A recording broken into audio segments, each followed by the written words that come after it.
तो चलिए आज हम लोग शुरू करेंगे मेजर ए बायोटिक फैक्टर। तो देखो यार, मेजर ए बायोटिक फैक्टर का मतलब ये होता है कि ऐसे कौन कौन से ए बायोटिक फैक्टर हैं जो कि बायोटिक फैक्टर को इफेक्ट करते हैं। यानी कि बायोटिक मतलब क्या मैंने बताया था, लिविंग थिंग, कोई भी जीवित वस्तु पे नॉन लिविंग थिंग क्या प्रभाव डालती है, यानी कि क्या इफेक्ट डालती है, उसी के बारे में हम आज पढ़ेंगे। आज यार मेरा सर बहुत ज्यादा दर्द कर रहा है, तो मैंने सोचा कि क्लास पहले ले लूं फिर जाऊं सो जाऊं। तो देखो, मेजर एबायोटिक फैक्टर में क्या क्या लगभग चीजें होती हैं। लगभग 4 चीजें होती हैं। पहली क्या होगी, टेम्परेचर होगी। और दूसरी हमारी क्या बायोटिक फैक्टर पे इंपैक्ट डालेगी, वाटर। तीसरी क्या डालेगी, सनलाइट। और जो चौथी होगी वो हमारा होगा सॉइल। अब तुमको जैसे कि पता होगा कि जो हमारा टेम्परेचर होता है, टेम्परेचर बायोटिक फैक्टर जो होता है, ए बायोटिक फैक्टर होता है, वो बायोटिक फैक्टर पे कहीं ना कहीं किसी ना किसी तरीके से प्रभाव डालता है। जैसे कि मैंने एग्जांपल तुम लोग को दिया था कि मैंगो कनाडा और जर्मनी में नहीं होता है, क्योंकि कहीं ना कहीं टेम्परेचर भी प्रभाव डालेगा। वाटर कैसे प्रभाव डालेगा, जैसे कि पानी अगर कम हुआ तो प्रोडक्शन कम होगा प्लांट का, प्लांट भी वाटर लेगी ना तभी तो डेवलप करेगी। अब सनलाइट, जैसे सनलाइट क्या किस लिए जरूरत रहता है प्लांट को, फोटोसिंथेसिस के लिए, और वो कैसे प्रभाव हम लोग पे डालेगी वो पढ़ेंगे। फिर सॉइल, प्लांट कहाँ पे ग्रो करता है, सॉइल पे। तो देखो ये सब हम स्टेप बाय स्टेप पढ़ेंगे। तो सबसे पहले हम क्या पढ़ेंगे कि हमारा टेम्परेचर जो है कैसे बायोटिक फैक्टर को, अर्थात कि जीवित वस्तु को कैसे प्रभाव डालता है। तो हमारी आज की हेडिंग क्या होगी, सबसे पहली कि टेम्परेचर जो है कैसे प्रभाव डालता है बायोटिक फैक्टर पे, अर्थात कि किसी भी जीवित वस्तु पे। तो एक बात बताओ, हमारे अंदर मेटाबॉलिक रिएक्टिविटी चलती है कि नहीं, मेटाबॉलिक एक्शन चलता है कि नहीं, और उस मेटाबॉलिक एक्शन को चलाने के लिए एंजाइम की जरूरत पड़ती है। और उस एंजाइम को प्रॉपर वर्क करने के लिए एक प्रॉपर टेम्परेचर चाहिए। अगर उस टेम्परेचर से जरा सा भी आगे हुआ या फिर उससे जरा सा भी कम हुआ तो हमारी एंजाइम प्रॉपर वर्क नहीं करेगी। अल्टीमेटली हमारी पूरी मशीनरी जो है, मेटाबॉलिक एक्टिविटी जो हमारे बॉडी में चल रही है, वो मेटाबॉलिक एक्टिविटी तहस नहस हो जाएगी। तो क्या हम ये बोल सकते हैं कि अगर ऑर्गेनिज्म को हमें बेस्ट परफॉर्मेंस करवाना है तो हमको मेटाबॉलिक रिएक्शन भी बेस्ट करना पड़ेगा। और मेटाबॉलिक रिएक्शन, और इस मेटाबॉलिक रिएक्शन को बेस्ट करने के लिए हमें एंजाइम का प्रॉपर वर्क करना पड़ेगा, यानी कि एंजाइम प्रॉपर वर्क करवाना पड़ेगा। और इस एंजाइम को प्रॉपर वर्क करने के लिए हमें क्या चाहिए, एक प्रॉपर टेम्परेचर चाहिए। तो अर्थात देखो, हम ऑर्गेनिज्म से लेके टेम्परेचर का ऑर्गेनिज्म से कैसे रिश्ता बता रहे हैं, रिलेशन बता रहे हैं कि यहाँ पे अगर हमें प्रॉपर टेम्परेचर मिला तो क्या होगा कि हमारी एंजाइम प्रॉपर वर्क करेगी, और अगर हमारी एंजाइम प्रॉपर वर्क करेगी तो हमारी मेटाबॉलिक रिएक्शन होगी। अल्टीमेटली जो ऑर्गेनिज्म है वो सरवाइव कर जाएगा। अगर सपोज दैट कि हमें एंजाइम मतलब जो सुटेबल टेम्परेचर हमारी बॉडी को चाहिए, जैसे 37 डिग्री सेल्सियस पे हमारी बॉडी का जो मेटाबॉलिक रिएक्शन रहता है सबसे बेस्ट चलता है, तो अगर वो टेम्परेचर हमने डिसबैलेंस कर दिया कहीं ना कहीं तो हमारे एंजाइम प्रॉपर वर्क नहीं करेंगे। अल्टीमेटली हमारा जो मेटाबॉलिक रिएक्शन है वो स्लो डाउन हो जाएगा और ऑर्गेनिज्म क्या हो जाएगा, डेथ, ऑर्गेनिज्म डेथ हो जाएगा। लेकिन अगर हमारा टेम्परेचर प्रॉपर रहा तो एंजाइम भी प्रॉपर वर्क करेगा, और जब एंजाइम प्रॉपर वर्क करेगा तो मेटाबॉलिक रिएक्शन जो हमारे बॉडी में चल रही है, पूरी मशीनरी को संभाल रही है, वो भी प्रॉपर चलेगी, और जो ऑर्गेनिज्म है वो अल्टीमेटली बहुत ही अच्छे तरीके से सर्वाइव कर लेगा। जैसा कि क्लास 11 में सबने पढ़ा होगा कि जो मेटाबॉलिक रिएक्शन होती है वो एक डिफाइनिंग फीचर होती है किसी भी ह्यूमन बीइंग को बताने के लिए। फिर उसके बाद, अब इतना तो समझ में आया ना, इसका जल्दी से स्क्रीनशॉट ले लो। फिर अब एक बात बताओ, क्या मैं ये बोल सकता हूं कि जैसे कि समर में हमारा टेम्परेचर हाई होता है, लेकिन कि यही बात कर लो विंटर में क्या होगा, हमारा जो टेम्परेचर होगा वो लो होगा। अरे है कि नहीं, समर में क्या होती है, गर्मी पड़ती है, गर्मी पड़ेगी तो हमारा टेम्परेचर जो है क्लाइमेट का वो ज्यादा होता रहेगा। लेकिन ठंडी में हमारा टेम्परेचर कम होता है। अल्टीमेटली कि ठंडी में हमें ठंडी लगती है इसी वजह से, क्योंकि वहां पे टेम्परेचर कम हो जाता है। लेकिन समर में क्या होता है, समर में टेम्परेचर काफी हाई रहता है, तभी हमें क्या लगती है, गर्मी लगती है। फिर उसके बाद हम आते हैं कि हमारा जो टेम्परेचर है वो जगह से जगह कैसे वेरी करता है, मतलब जो सीजन आता है या फिर सीजनल जो वेरिएशन होता है टेम्परेचर से रिलेटेड, वो कैसे होता है। मतलब जैसे कि मान लो मैं यहाँ मैं सागर में हूँ और वहां पे जम्मू कश्मीर में टेम्परेचर कुछ और होता होगा, यहाँ पे कुछ और होता होगा। तो कैसे होता है टेम्परेचर पे, अगर टेम्परेचर वहां पे ज्यादा होगा तो वहां पे गर्मी पड़ेगी, टेम्परेचर यहाँ ज्यादा होगा तो यहाँ पे गर्मी पड़ेगी, अगर वहां पे टेम्परेचर कम होगा तो वहां पे ठंडी पड़ेगी। तो हम ये जानते हैं कि जो टेम्परेचर होता है वो कैसे वेरी करता है सीजनल पे। जो टेम्परेचर होता है वो वेरीज कैसे करता है सीजन्स पे, सीजन्स या फिर सीजनल्स। ठीक है, तो हम एक बात बताओ, जो पोलर एरिया होते हैं, पोलर एरिया क्या होता है ये समझ लो पहले। ये मान लो let us suppose this is Earth, ये हमारा हो गया पोलर एरिया, ये हमारा हो गया ट्रॉपिकल एरिया, ये हमारा हो गया सब ट्रॉपिकल एरिया, ये हो गया हमारा टेम्पर्ड एरिया, ये हो गया टेम्पर्ड एरिया और ये हो गया पोलर एरिया। अब एक सवाल तुम्हारे मन में आ रहा होगा कि क्यों यहाँ पे पोलर एरिया में कम रहते हैं। सवाल आ रहा होगा कि नहीं कि आखिर यहाँ पोलर एरिया में जो टेम्परेचर है वो क्यों कम होता होगा। ये देखो ऑब्वियस सी बात है कि ये मान लो सन है, अब तुम बोलोगे कि सन तो अर्थ से काफी बड़ा होता है। अरे मेरे भाई दूर से देख रहे हैं सन को, तो सन की जो लाइट इंटेंसिटी रहेगी वो जो ट्रॉपिकल एरिया, ये ट्रॉपिकल एरिया होता है, वहां पे क्या होगी, ज्यादा अच्छे से पड़ेगी। देख रहे हो यहाँ पे जो हमारी ट्रॉपिकल एरिया पे जो सनलाइट है वो काफी ज्यादा अच्छे से पड़ रही होगी, स्ट्रेट पड़ रही होगी, लेकिन यहाँ पे हमारा जो इंटेंसिटी है वो कम हो जाती है। ये देखो ये इंटेंसिटी कम होती दिख रही है कि नहीं सबको, फील करो थोड़ा। ये इंटेंसिटी जो है यहाँ पे देखो, यहाँ पे क्या मेरे हैंड का मूवमेंट देखना, यहाँ पे क्या हो रहा है, सनलाइट ऐसे जा रही है ट्रॉपिकल एरिया में, लेकिन अगर यहाँ की बात करें तो यहाँ ऐसे जा रही है। अल्टीमेटली गैप मेरे फिंगर में ज्यादा हो रहा है तो यहाँ पे सनलाइट कम पड़ती होगी, अर्थात यहाँ पे ठंडी ज्यादा होती रहेगी, टेम्परेचर लो होगा।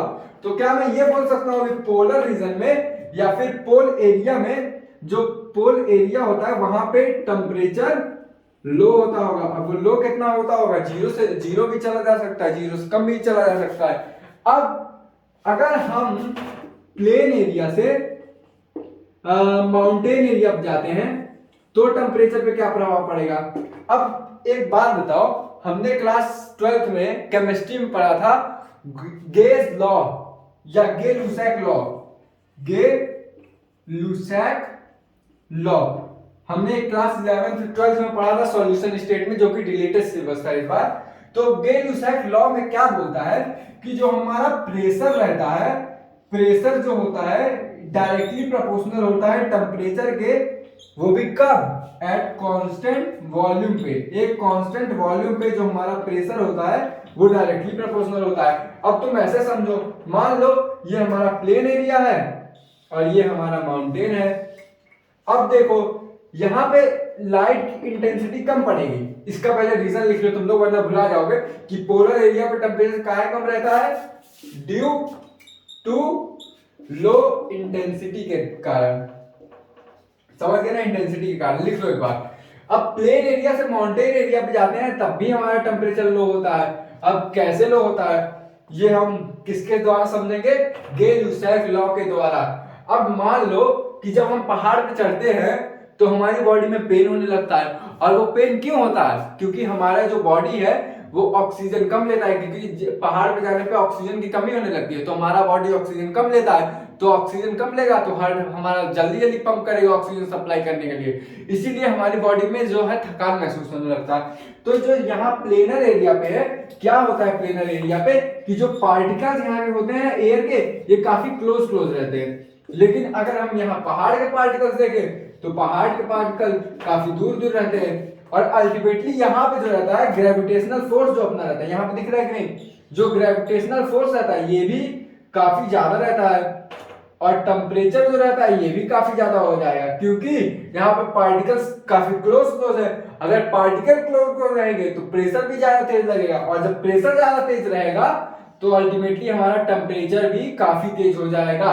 और यहाँ पे देखो, यहाँ पे पार्टिकल्स काफी दूर दूर है, पार्टिकल दूर दूर तो हमारा टेम्परेचर लो रहेगा, और टेम्परेचर लो रहेगा तो मतलब प्रेशर लो रहेगा तो टेम्परेचर भी लो हो जाएगा। टेम्परेचर लो हो गया तो हमारा ग्रेविटेशनल जो है फोर्स जो है वो भी लो हो जाएगा। इतनी बात समझ में आई कि नहीं, कि टेम्परेचर सीजनल पे कहाँ कहाँ वेरी करता है। पोल पे वेरी करता है, क्योंकि पोल पे जो हमारी लाइट की इंटेंसिटी होती है वो काफी स्प्लिट हो जाती है, ऐसे जाती है, और यहाँ जो ट्रॉपिकल एरिया में वैसे चली जाती है। और जहाँ प्लेनर से माउंटेन पे जाएंगे तो वहां पे टेम्परेचर बढ़ता है, क्योंकि वहां पे प्रेशर कम होता है। प्रेशर कम होगा तो हमारा टेम्परेचर कम होगा, और टेम्परेचर जब कम होगा तो हमारा ग्रेविटेशनल फोर्स अपने आप कम होगा, क्योंकि यहाँ पे ग्रेविटी ज्यादा लगेगी, यहाँ पे ग्रेविटी कम लगेगी। इतना समझ में आ गया।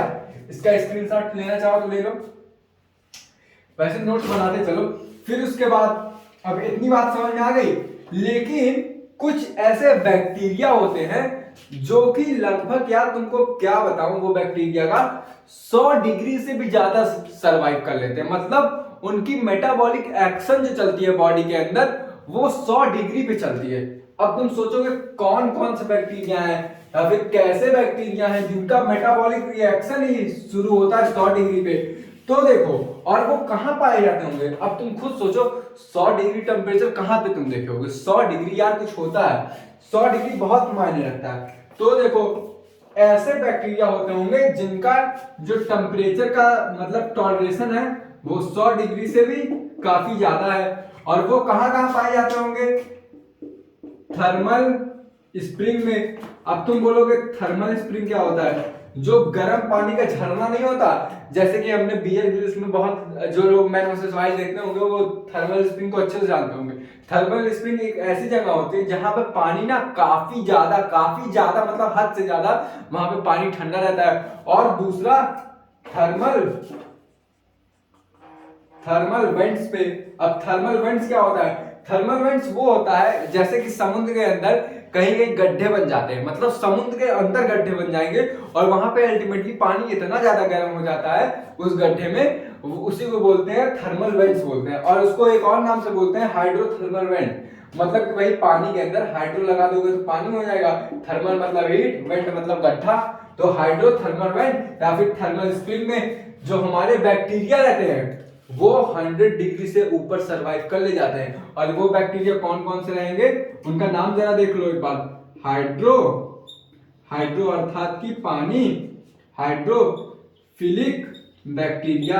अब तुम ये मुझ सोच रहे होगे ये हाइड्रोफिलिक बैक्टीरिया किस कैटेगरी में आते हैं। तो याद करो क्लास 11 में हमने पढ़ा था कि आर्ची बैक्टीरिया के फैमिली में आते हैं। आर्ची बैक्टीरिया अर्थात कि प्रिमिटिव टाइप ऑफ बैक्टीरिया में जो हमारे टेम्परेचर जो इनका 100 डिग्री से ज्यादा होता है वो वहां पे सरवाइव कर लेते हैं, जो थर्मल स्प्रिंग में या फिर हाइड्रोथर्मल यहीं पे होगा। यही ऐसी जगह ही है जहां पे 100 डिग्री से ज्यादा जो टेम्परेचर पे ये लोग सरवाइव कर सकते हैं। और कोई जगह पृथ्वी पे है नहीं कहीं जहां पे 100 डिग्री से ज्यादा टेम्परेचर पे और कोई सरवाइव कर सके। और लेकिन ये जो बैक्टीरिया होती है, ये बैक्टीरिया जो हाइड्रोफिलिक बैक्टीरिया, ये आर्ची बैक्टीरिया की फैमिली में आता है। ये क्या करता है, सरवाइव कर लेता है थर्मल स्प्रिंग में, हाइड्रोफिलिक थर्मल वेंट्स में, यानी कि जो पानी में जो थर्मल वेंट होते हैं, गड्ढे होते हैं, उनमें सरवाइव कर लेते हैं ये।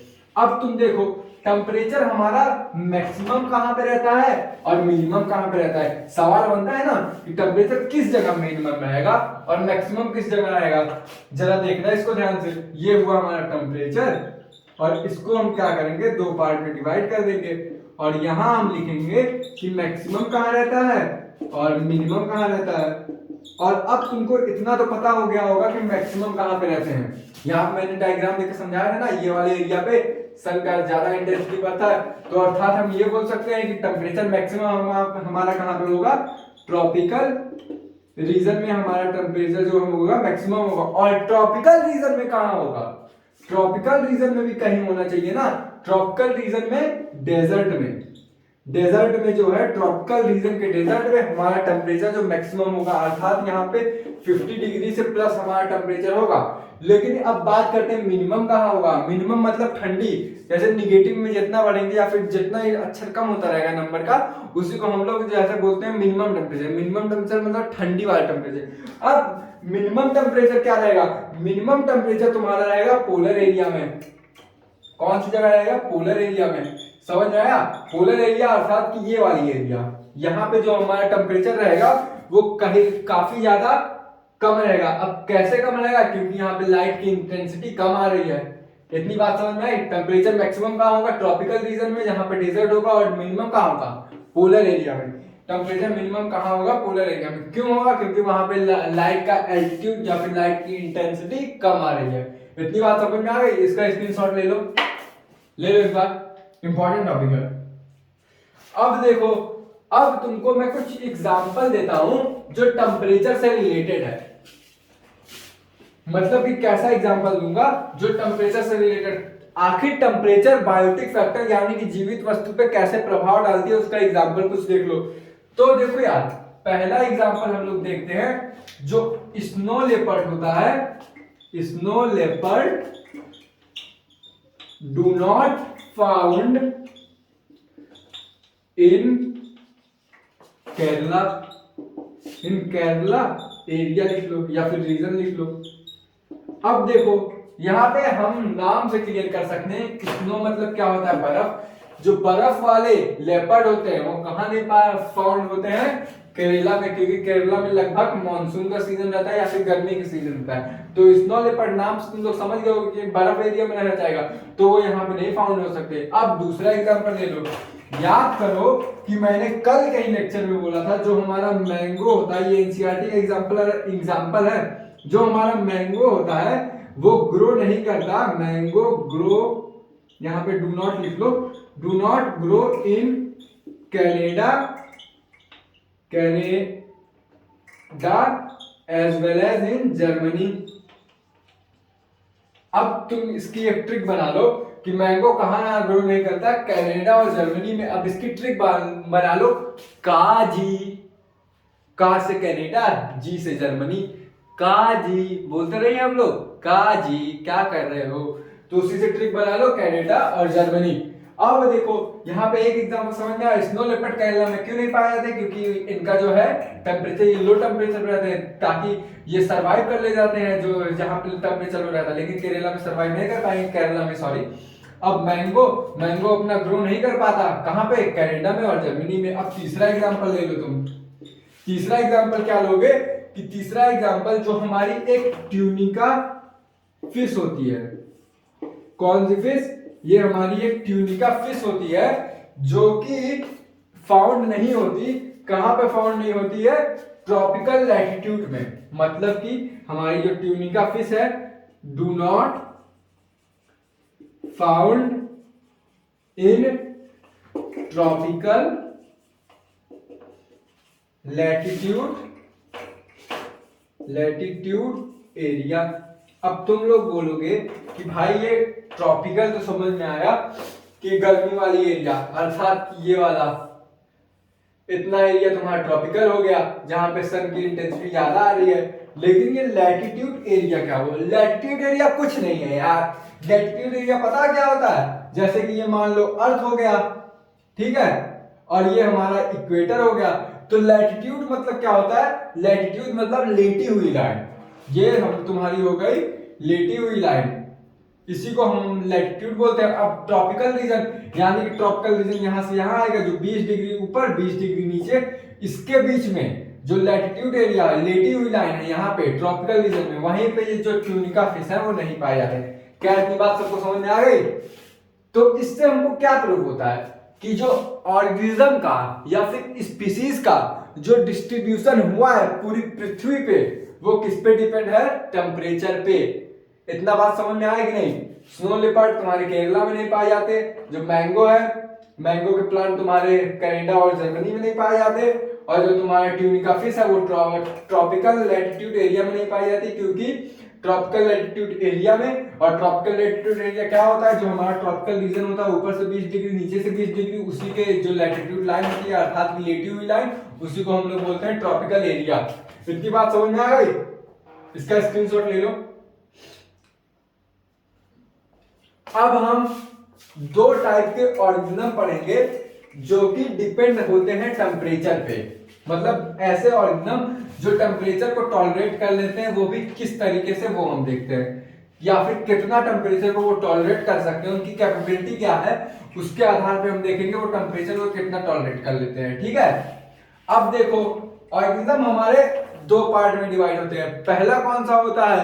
पहला होता है यूरोथर्मल, अर्थात कि ऐसे जो हमारे ऑर्गेनिज्म है जो कि हाई रेंज ऑफ टेम्परेचर को टॉलरेट कर लेते हैं। लेकिन अब दूसरा क्या होता है, दूसरा होता है स्टेनोथर्मल। मैं एक बार लिख दे रहा हूं यहाँ पे, ऑर्गेनिज्म को हमने दो बेसिस पे डिवाइड किया। देखो किसी भी चीज का डिवीजन पढ़ने से पहले तुम ये पूछा करो किसी भी टीचर से कि इसका आधार क्या है, किस बेसिस पे हम इसको डिवाइड कर रहे हैं। तो यहाँ पे इसका बेसिस ये है कि वो कितना टेम्परेचर टॉलरेट कर ले रहा है और कितना टेम्परेचर नहीं टॉलरेट कर पा रहा है। तो पहला क्या हुआ, यूरोथर्मल।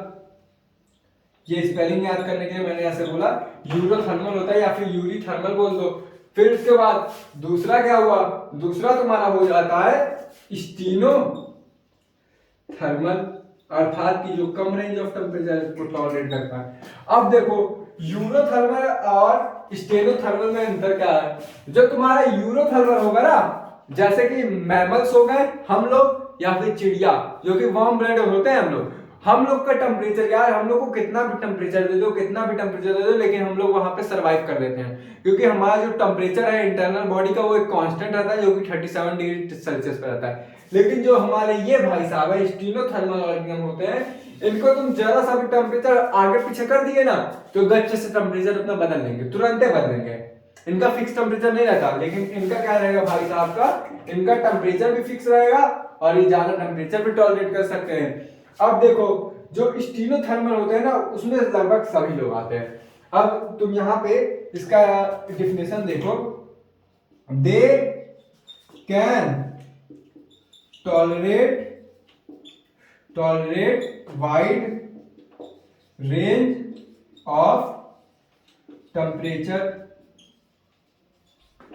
अब ये लोग क्या होते हैं, ये लोग का थाइव मतलब कम, थाइव नैरो रेंज ऑफ टेम्परेचर, अर्थात कि ये कम रेंज ऑफ टेम्परेचर को टॉलरेट कर पाते हैं और ये ज्यादा रेंज ऑफ टेम्परेचर को टॉलरेट कर पाते हैं। इसका एग्जांपल तुम लिख लो, इसमें क्या एग्जांपल होगा कि बर्ड हो गए, लगभग मोस्टली बर्ड लिखना है। एनसीईआरटी मतलब पूरे बायोलॉजी में कोई भी ऐसी चीज नहीं है जहां पे तुम ऑल पाओगे, लगभग मोस्टली पाओगे, मोस्टली बर्ड और मैमल्स।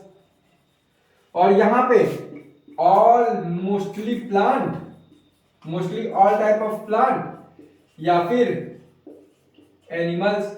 एनिमल्स मतलब यार मैमल छोड़ के सब, पोलिफेरा, कॉर्निफेरा, सिलेंट्रा, प्लेटियस, Aschelminthes, Annelida, Arthropoda, mollusc, Hemichordata, Chordata, ये सब जितने भी हैं। कॉर्डेटा में हमारा तीसरे पार्ट पे जो वर्टिब्रेट्स आता है, वर्टिब्रेट्स में भी उसके अंदर फिशिस, एम्फीबिया, रेप्टाइल, एप्स और मैमल्स आते हैं, उसमें बस दो लोग मोस्टली पाए जाते हैं और सब जितने हैं सब तुम्हारे नैरो रेंज आएंगे, अर्थात कि सीनोथर्मल में आते हैं। और इसमें तुम्हारा बस बर्ड और मैमल आएंगे। इतना समझ में आ गया, इसका स्क्रीनशॉट ले लो, ले लिया। अब देखो एक बात मुझको बताओ, ग्लोबल वार्मिंग कैसे होती है, और अगर ग्लोबल वार्मिंग हुई तो टेम्परेचर पे क्या प्रभाव पड़ेगा। खुद सोचो, अगर ग्लोबल वार्मिंग हुई तो टेम्परेचर पे क्या प्रभाव पड़ेगा। जैसे कि मान लो ये हमारी ग्लोबल वार्मिंग हुई, ग्लोबल वार्मिंग, अगर ग्लोबल वार्मिंग ज्यादा हुई तो टेम्परेचर ऑब्वियस है कि ज्यादा होगा, क्योंकि ग्लोबल वार्मिंग तभी होगी जब टेम्परेचर ज्यादा होगा, क्योंकि टेम्परेचर ही कहीं ना कहीं ग्लोबल वार्मिंग को इफेक्ट करता है। ग्लोबल वार्मिंग तभी होगा, जैसे एसी वेसी है, एसी से इतनी हीट निकलती है, जो क्लोरोफॉर्म गैस निकलती है या फिर कोई भी गैस निकलती है एसी से, वो कहीं ना कहीं ग्लोबल वार्मिंग को इफेक्ट डालती है।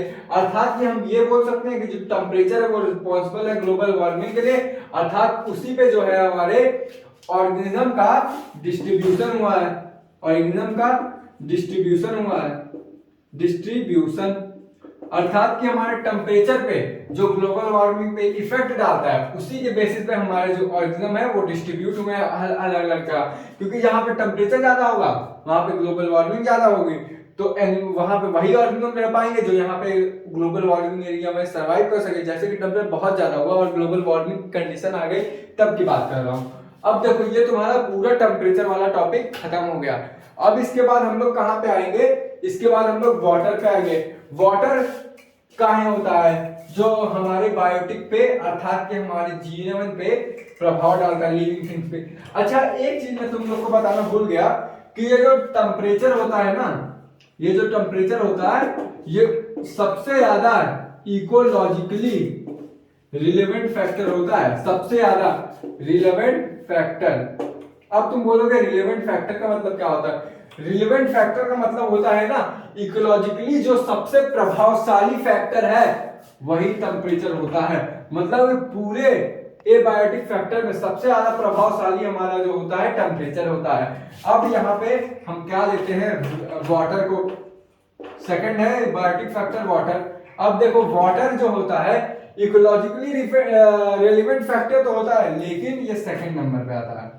एग्जाम में पूछेगा कि फर्स्ट पे ऐसा कौन सा जो ओरिजिनल एबायोटिक फैक्टर है क्योंकि बायोटिक फैक्टर को सबसे ज्यादा प्रभाव डालता है, तो तुम्हारा आंसर क्या रहेगा, क्या रहेगा, वाटर, टेम्परेचर। लेकिन अगर सेकंड इकोलॉजिकल रिलेवेंट फैक्टर पूछे जो सबसे सेकंड नंबर प्रभावशाली है उसको क्या बोलेंगे, वाटर। अब देखो तुम्हारा वाटर एबायोटिक फैक्टर को कैसे प्रभाव, बायोटिक फैक्टर को सॉरी बायोटिक फैक्टर को कैसे प्रभाव डालता है। अच्छा एक बात बताओ, अगर ऑर्गेनिज्म कोई है, छोड़ो ऐसे मत समझो, मान लो कि अगर वाटर ज्यादा हुआ तो प्लांट की प्रोडक्टिविटी ज्यादा होगी कि नहीं, प्लांट की प्रोडक्टिविटी अर्थात कि प्लांट जो हमें खाने के लिए दे रहा है उसकी प्रोडक्टिविटी ज्यादा होगी, क्योंकि प्लांट क्या लेता है फोटोसिंथेसिस के लिए, सनलाइट लेता है, सनलाइट के साथ साथ वाटर भी लेता है, वाटर लेगा तभी वो ट्रांसपोर्टेशन करेगा ना। तो हम ये बोल सकते हैं अगर वाटर ज्यादा रहा तो प्लांट का प्रोडक्शन ज्यादा रहा, और प्लांट का प्रोडक्शन ज्यादा रहा तो एनिमल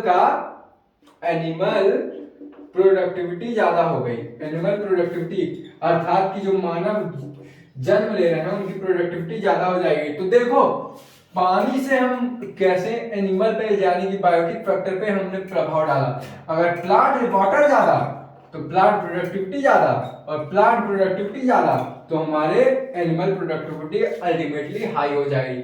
अब इसके बारे में हम कुछ और पढ़ते हैं। अच्छा एक बात मुझको बताओ कि क्या जो वाटर में फिशेस रहती हैं, मोस्टली वाटर में फिशेस रहती हैं, तो क्या वो फिशेस पे वाटर कोई प्रभाव नहीं डालता होगा?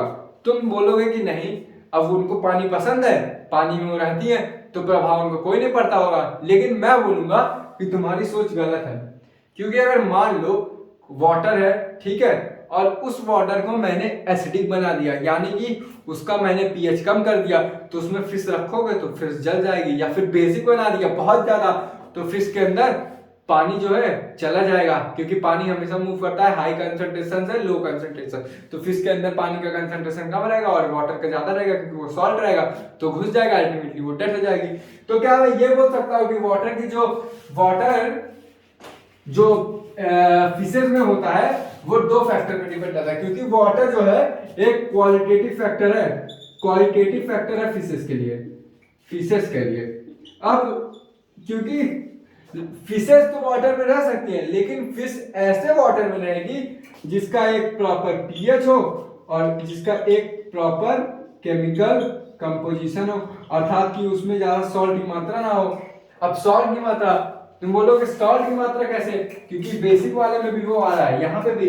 अब देखो इसमें तो तुम्हारा कैरेक्टर शो कर रहा है, कैसा कैरेक्टर, एसिडिक कैरेक्टर और बेसिक कैरेक्टर, लेकिन ये केमिकल कंपोजिशन में तुम्हारा क्या रिप्रेजेंट कर रहा है, सॉल्ट का कंपोजिशन, यानी कि पानी कितना खारा है। अब एक बात मुझको बताओ कि जो तुम्हारा समुद्र का पानी रहता है, समुद्र के पानी में जो फिश रह लेती है क्या वो तुम्हारा नॉर्मल के पानी में रह पाएगी? नहीं रह पाएगी। और जो तुम्हारा नॉर्मल पानी में फिश रहती है वो तुम्हारा समुद्र के पानी में नहीं रह पाएगी। अब तुम बोलोगे कैसे नहीं रह पाती, उसको जानने से पहले हम लोग पहले ये जान लेते हैं कि जो हमारा ऑर्गेनिज्म है वाटर के बेसिस पे वो कितने टाइप के होते हैं। जैसे हमने टेम्परेचर में पढ़ा था कि नहीं, स्टीनोथर्मल और जो तुम्हारा यूरीथर्मल। अब यहाँ पे भी पढ़ते हैं ऑर्गेनिज्म जो है वाटर के बेसिस पे ऑर्गेनिज्म कितने पार्ट में डिवाइड है। यहाँ पे भी देखो दो पार्ट में डिवाइड है, और यहाँ पे जो है हैलाइन है, यानी कि जो नमक पानी में ज्यादा रह लेते हैं, और जो स्टीनो है, स्टीनो मतलब कम होता है, यूरो मतलब ज्यादा होता है, ये याद है, ट्रिक है। यूरो मतलब यूरी मतलब ज्यादा, स्टीनो मतलब कम। अब जो ऐसे ऑर्गेनिज्म जो ज्यादा नमक पानी में रहे, यानी कि ज्यादा सॉल्टी पानी में रहे, उनका यूरो होगा, और जो कम नमक वाले पानी में रहे उनका क्या होगा, स्टीनो हैलाइन। तो हम ये बोल सकते हैं जो हमारा ऑर्गेनिज्म है, ये घसीट के लिखना कोई मतलब नहीं है, मतलब का मतलब कि आएगा एग्जाम में, घसीट के इसलिए लिख रहा हूं क्योंकि अंडरस्टूड है, समझे। यूरो हैलाइन यानी कि ज्यादा नमक वाले पानी में रह सकते हैं, और यहाँ पे स्टीनो हैलाइन अर्थात कि ये ज्यादा नमक वाले पानी में रह सकते हैं, कम नमक वाले पानी में रह सकते हैं। अब क्या मैं ये बोल सकता हूं कि ये जो होते हैं टॉलरेट मोर सॉल्टी वाटर, अर्थात कि ये ज्यादा नमक वाला पानी को सॉलिड कर देते हैं, यानी कि ज्यादा वाइडर रेंज ऑफ सॉलिबिलिटी को टॉलरेट करते हैं। यहाँ पे मोर की जगह वाइटी लिखूं तो ज्यादा सही रहेगा।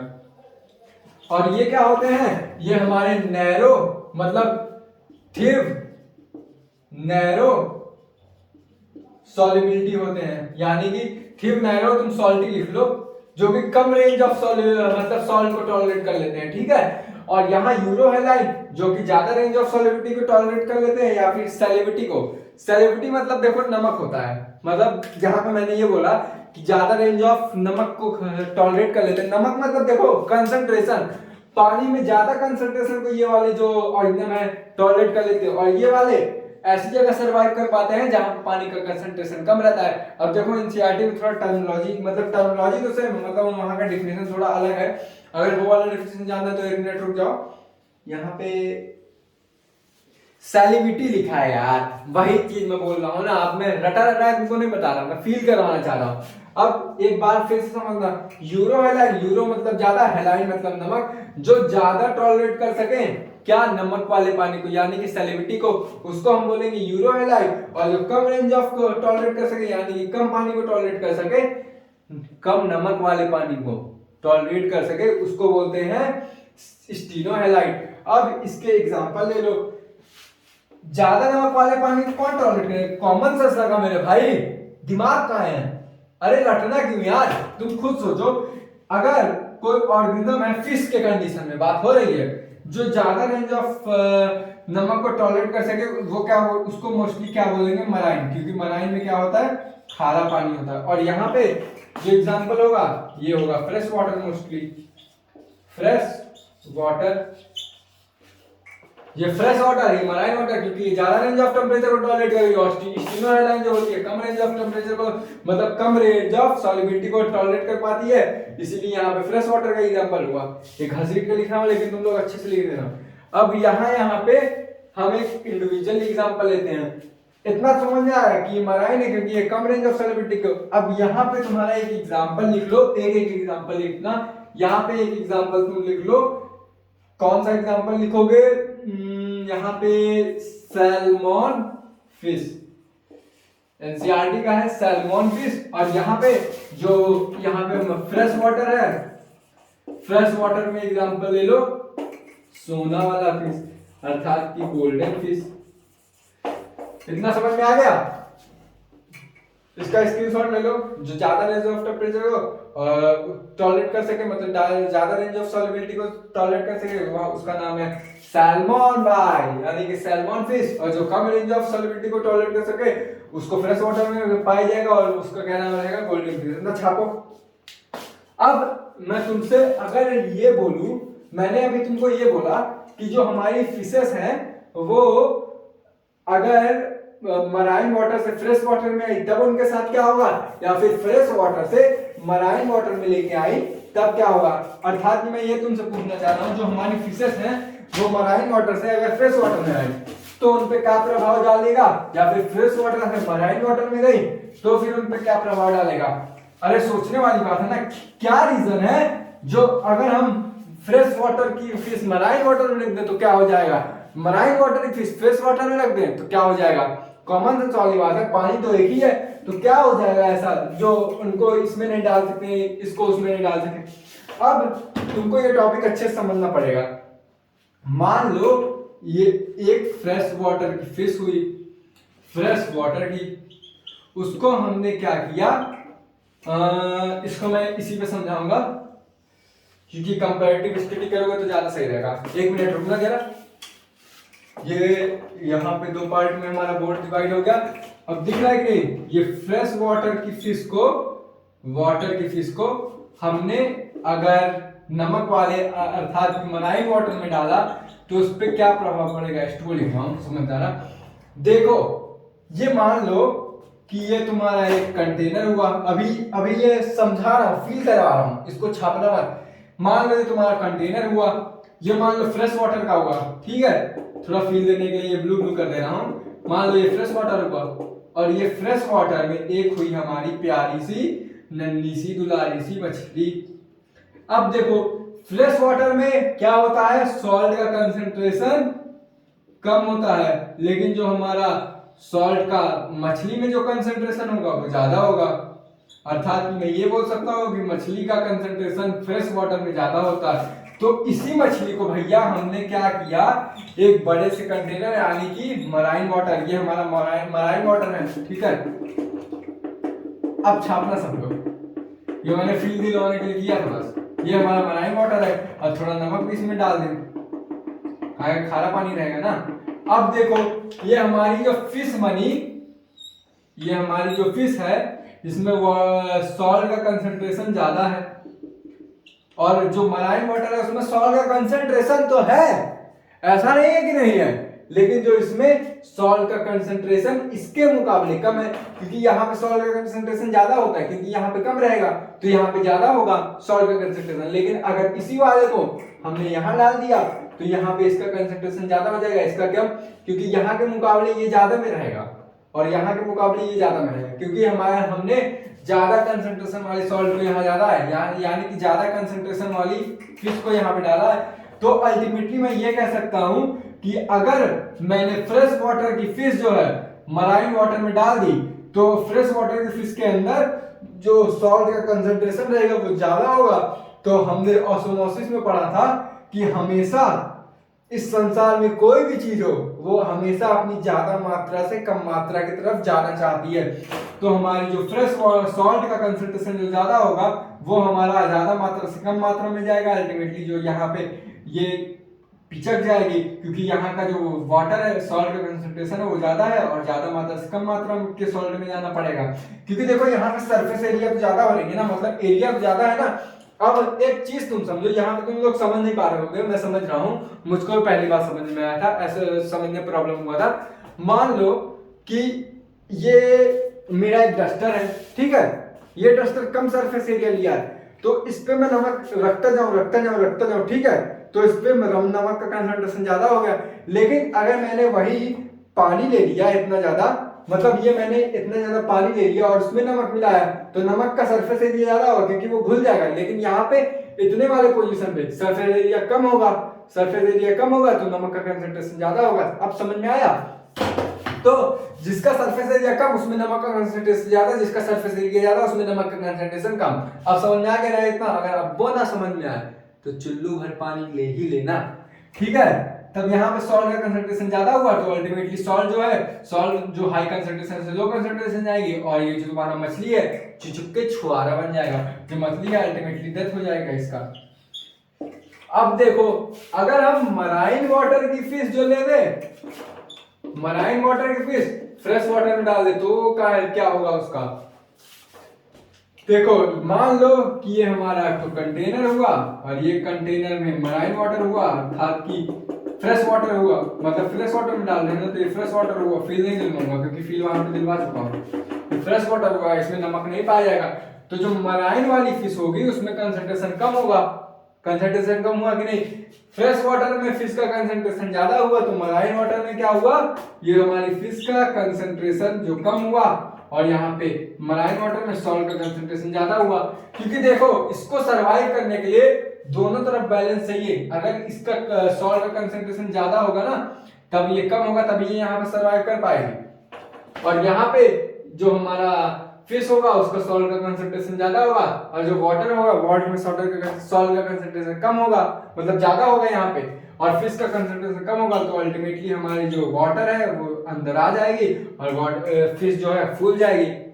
ठीक है, फिश फूल जाएगी और ये यहाँ पे डेथ कर जाएगा। एक बार फिर से ये पूरा जो है समझ लो, अगर हमने फ्रेश वाटर की फिश मराइन में डाली तो उस पर क्या इम्पैक्ट पड़ेगा, जो हमारा फ्रेश वाटर की फिश है उसमें सॉल्ट का कंसंट्रेशन ज्यादा रहेगा और मराइन वाटर में सॉल्ट का कंसंट्रेशन कम रहेगा। क्यों कम रहेगा? क्योंकि वहां पे सरफेस एरिया ज्यादा होगा, तो अल्टीमेटली पानी जो है हाई कंसंट्रेशन से लो कंसंट्रेशन पे आएगा और हमारी जो फिश है वो चुचुक के छुआरा बन जाएगी। और अगर हमने मराइन वाटर वाली हमने फ्रेश वाटर में डाल दी तब क्या होगा, मराइन वाटर में क्या होता है, हमारा जो कंसंट्रेशन रहता है वो कम रहता है, तो कंसंट्रेशन कम रहेगा तो यहाँ पे मराइन फ्रेश वाटर में जो है सॉल्ट का कंसंट्रेशन ज्यादा रहेगा। अल्टीमेटली जो हमारा फ्रेश वाटर है वो हमारा हाई कंसंट्रेशन है, लो कंसंट्रेशन जाएगा और हमारी फिश जो है फूल जाएगी एकदम और अल्टीमेटली डेथ हो जाएगी। समझ में आ गया? अब इसको हटाते हैं। अब एक बात बताओ, क्या सारे ऑर्गेनिज्म ऐसा ही करते हैं, मतलब कि फ्रेश वाटर में मराइन वाटर में यही फ्रेश वाले मराइन में नहीं जा पाते और मराइन वाले फ्रेश में नहीं जा पाते? नहीं, ऐसा नहीं है। दो तरीके के फिश ऐसे होते हैं जो रहते तो फ्रेश वाटर में हैं लेकिन जो अपने बच्चे हैं मराइन में देते हैं, या फिर ऐसे फिश जो रहते मराइन में हैं लेकिन अपने बच्चे कहाँ देते हैं, फ्रेश वाटर में देते हैं। और उन फिश का नाम क्या है? एक का नाम है हमारा कैटाडीनस। स्पेलिंग में कोई गलती होगी तो भूल चूक माफ कर देना। कैटाड्रोनस, रुको, कैटाड्रोनस। और एक क्या होती है हमारी फिश, उसका नाम है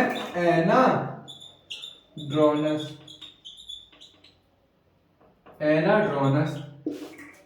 अब इसको जरा अच्छे से समझो, कैटाड्रोनस क्या होती है, एनाड्रोनस क्या होती है। स्पेलिंग में सही लिखा हूं एक बार क्योंकि देख कर लिखा हूं। कैटाड्रोनस क्या होती है, एनाड्रोनस क्या होता है। देखो, कैटाड्रोनस ऐसी फिशेस होती हैं जो कि रहती तो कहां है, फ्रेश वाटर में, लिव इन फ्रेश वाटर, लेकिन बच्चा देने कहां जाती है, मराइन वाटर में, मराइन वाटर में जाती है। अच्छा, अब इसको याद करने की एक ट्रिक बताता हूं। अगर जैसे मराइन वाटर में क्या कौन कौन सी फिशेस लगभग रहती हैं जो मतलब खतरनाक होती हैं, यानी कि शार्क रहती होगी। तो अगर ट्रिक याद सुनना ध्यान से, अगर तुम मराइन से फ्रेश से मराइन में गए तो यहाँ पे क्या मिलेगी, शार्क मिलेगी और शार्क तुमको काट देगी। समझे? तो नाम याद कर लेना, कैटाड्रोनस। ऐसी फिशेस जो मराइन फ्रेश से मराइन में जाए और अपना बच्चा देने जाए, क्या लेआउट क्या करने जाए, स्पॉविंग के लिए जाए। स्पॉविंग टर्म है, स्पॉविंग मतलब बच्चा देने के लिए यहाँ पे जाए। और यहाँ पे उसका उल्टा, रहती तो ये मराइन में है, मराइन में लिव करती है लेकिन अपना बच्चा देने कहाँ जाती है, फ्रेश में, फ्रेश वाटर में। इतना समझ में आ गया कि नहीं? कैटाड्रोनस जो होती है वो फ्रेश से मराइन में जाती है और मराइन से जो एनाड्रोनस होती है वो मराइन से फ्रेश में जाती है। एक याद करो, दूसरा अपने मन में ऑटोमेटिक याद हो जाएगा। अब हमारा तीसरा एबायोटिक फैक्टर क्या है? देखो, एबायोटिक फैक्टर तीसरा सनलाइट है। सनलाइट के बाद हमारा सॉइल वाला है। सॉइल वाला उतना इंपॉर्टेंट नहीं है लेकिन सॉइल वाला थोड़ा बहुत, मतलब अभी बताया था ना कि सॉइल जो होगा ज्यादा, जहां पे सॉइल होगा वहीं पे प्लांट ग्रोथ करेगा, प्लांट ग्रोथ करेगा तो प्रोडक्टिविटी हाई होगी तो अल्टीमेटली हमको खाना ज्यादा मिलेगा। अब देखो, दो आज हम लोग कर दिए हैं तो अगले दिन हम क्या करेंगे, सॉइल एक बार हल्का बहुत देख लेंगे और जो सनलाइट है उसको काफी अच्छे से देखेंगे। फिर उसके बाद हम ये देखेंगे कि factor responsible for factor affecting abiotic factor, जो मतलब रिस्पॉन्सिबल होते हैं एबायोटिक फैक्टर के, अगले दिन वो देखेंगे। आज मैं क्लास यहीं पे स्टॉप करता हूँ क्योंकि यार मेरा सर बहुत तेज दर्द कर रहा, सही बता रहा हूँ, और तुम लोग को पढ़ाना था तभी मैं सोचा कि अभी नए स्टार्टअप किया हूँ तो ऐसे छुट्टी मारना ठीक नहीं है। हर दिन क्लास आएगी, चाहे मेरी तबीयत खराब रहे चाहे ना खराब रहे, थोड़ा सा ही क्लास लूंगा लेकिन लूंगा। दो चीज समझ में आ गई ना, टेम्परेचर और वाटर, समझ में आया कि नहीं? वाटर जो होता है अपना सेकेंडरी रिलेवेंट फैक्टर होता है, जो टेम्परेचर होता है फर्स्ट रिलेवेंट फैक्टर होता है, ये याद रखना। तो देखो, आज की बात यहीं तक करते हैं। लाइक वाइक कमेंट वमेंट सब कर देना यार, अब बहुत मेहनत लगती है वीडियो बनाने में और आज मेरा सर दर्द कर रहा था, यहाँ पे झंडू बाम भी लगाया दिख रहा होगा। तो चलो यार, आज लेक्चर बस इतना ही लंबा करते हैं। तो चलो आज की बातें यहीं तक, कल की बातें कल करेंगे। जय हिंद, जय भारत।